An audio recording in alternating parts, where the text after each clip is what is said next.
Okay, for this slide, just if you want to just draw this box and draw this box in on your notes and then copy it from there. That's probably the easiest, best way to do.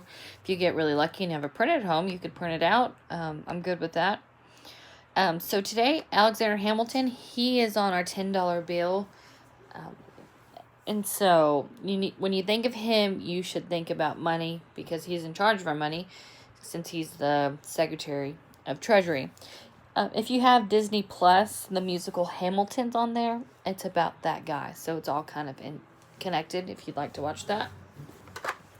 Okay, so his plan has 4 steps. He says, let's repay the debt, establish a national bank, create a protective tariff, which is a tax, and then let's tax whiskey. So it sounds like a perfect, easy, breezy plan.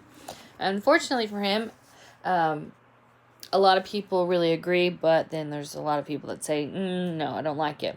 So the first one we're going to look at is repaying the debt. He says, listen, my national government and my state government's debt, why don't we have assumption? Let's put all that together and pay off the debt as one big lump sum instead of having states pay off and then the national government having to pay off. So the state governments together owe roughly $24 million. The national government's about $54 million, 52, 54, one of those. So he says, let's just put it together. Let's pay it off as the government because, we're the United States of America. So consolidate that, one big loan, and then let's pay it off. So you states don't have to spend your time worrying about, oh gosh, I got to come up with this money for myself and then I have to pay the national debt, help them with the national debt. You need to spend time growing the economy. You need to find something that makes us money. Like, go do that. This sounds like a really great plan, but a lot of people disagree, especially the North and the South. So just in general. So the North, remember those were like our drama cities. They have a lot of war debt, and the South has some, but not so much. Actually, a few states in the South have actually already paid off their debt. And so they're like, wait a second, I paid my debt and I'm going to have to pay your debt and the national debt. I don't think so. That doesn't seem very fair. I'm paying for everyone's problems and I don't like that. And so we have, again, another divide between the North and the South. So the first big divide is slaves. Now this whole debt issue is going to be a little notch to divide us. As we go through the next few units, you're going to see how we just keep dividing and dividing because we can't agree on things. And that's going to lead to the Civil War. So here's the thing. Hamilton liked this plan. A lot of other people in Congress liked the plan. So they were going to move it forward. But the South was really preventing it from being passed and having that happen. So Hamilton comes up with a plan. He knows that the South is really jealous that the capital is in the North and not in the South. They feel like since it's in the North, those people there are going to take advantage of their power, and the South doesn't have a lot of power, and they can't see or watch in or hear or know about what's happening in the capital as easy as the people in the North can. So Hamilton says, listen, I'll move the capital to the South if you will just agree. And the North does. So that debate ends. Okay, the next thing is establishing a national bank. So he says, look, we need one place to deposit all our money. We can make loans to state governments, other countries, to businesses. A loan has to be paid back with interest, so it's another way we can make money. Also, while we're at it, let's set up a national mint where we can start printing out our own money that is backed by value, that is useful. We have a lot of currency floating around at this time that is useless. No one wants it. It has really no value behind it. So he says we got to start fresh as the United States of America under this new government. He also says that, listen, since I said the word national, and I know our Federalists and Anti-Federalists get all up in arms about national, like we don't need another debate about that. He says, what I'm saying is that we should have this for the national government, but every state can have a bank. It's cool. Like, I'm not going to shut that down. We need a national bank. States need banks. Let's just have it. Again, most people aren't going to like that. We're going to go around yelling, it's unconstitutional. No, that's not fair. You can't do it. Blah, blah, blah.